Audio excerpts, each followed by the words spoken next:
అంటారు. ప్రతి ధనుడి మాసంలో తెల్లవారుజామున లేచి స్నానం చేసి కాషాయ వస్త్రాలు ధరించి వీధుల్లో తిరుగుతూ పాటలు పాడుతూ ఉంటారు.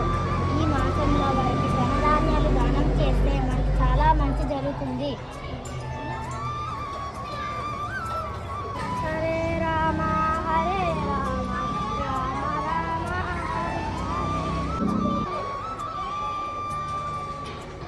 హరే సాయంత్రం మీరందరూ ఇక్కడ ఏం చేస్తున్నారు? అందరం ఇక్కడ గొబ్బెమ్మలు పెడుతున్నాం. గొబ్బెమ్మలు అంటే వీటిని ఎలా చేస్తారు?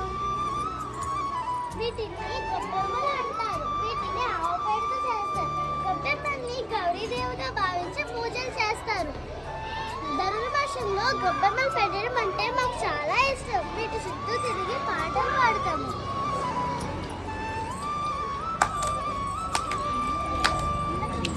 గొబ్బియ్యల్లో అందమైన గొబ్బిల్లో.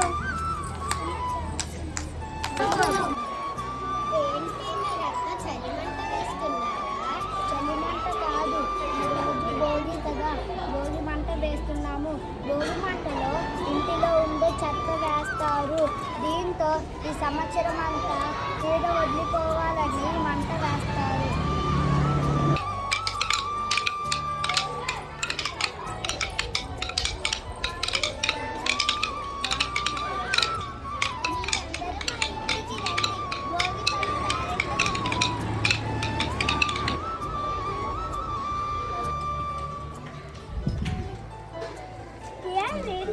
వీటిని భోగిపళ్ళు అంటారు. వీటిని రేగిపళ్ళు అని కూడా అంటారు. చిన్నపిల్లల్ని విష్ణుమూర్తిగా భావించి భోగిపళ్ళను పువ్వులు, అక్షింతలు, శనగలు కలిపి చిన్నపిల్లలు సంవత్సరం అంతా ఆరోగ్యంగా ఉండాలని భోగిపళ్ళు వేస్తారు. నేను కూర్చుంటాను.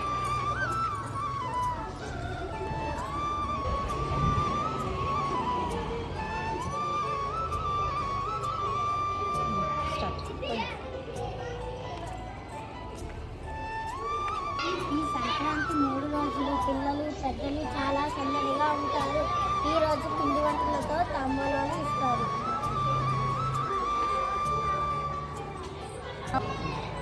సంక్రాంతి పండుగ ఎందుకు చేస్తారు? సూర్యుడు మకర రాశిలో ప్రవేశించే సమయంలో మకర సంక్రమణం అంటారు. అందుకే ఈ రోజు సంక్రాంతి పండుగ జరుపుకుంటాం.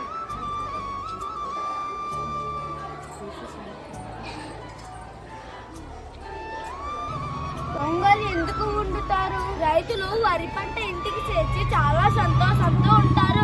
కొత్త బియ్యంతో పొంగల్ వండుతారు. అలాగే రకరకాల పిండి వంటలు కూడా చేస్తారు. కనుమ పండుగ ఎందుకు చేస్తారు? మనతో పాటు పశువులు కూడా వ్యవసాయంలో చాలా సహాయపడతాయి. అందుకనే కనుమ రోజు పశువులను శుభ్రం చేసి పసుపు, కుంకుమ, పువ్వులతో అలంకరిస్తారు. ప్రతి సంవత్సరం మనం సంక్రాంతి పండుగ జరుపుకోవాలి. మీరు కూడా ఇలాగే సంక్రాంతి పండుగ జరుపుకోవాలి. అందరికీ సంక్రాంతి శుభాకాంక్షలు.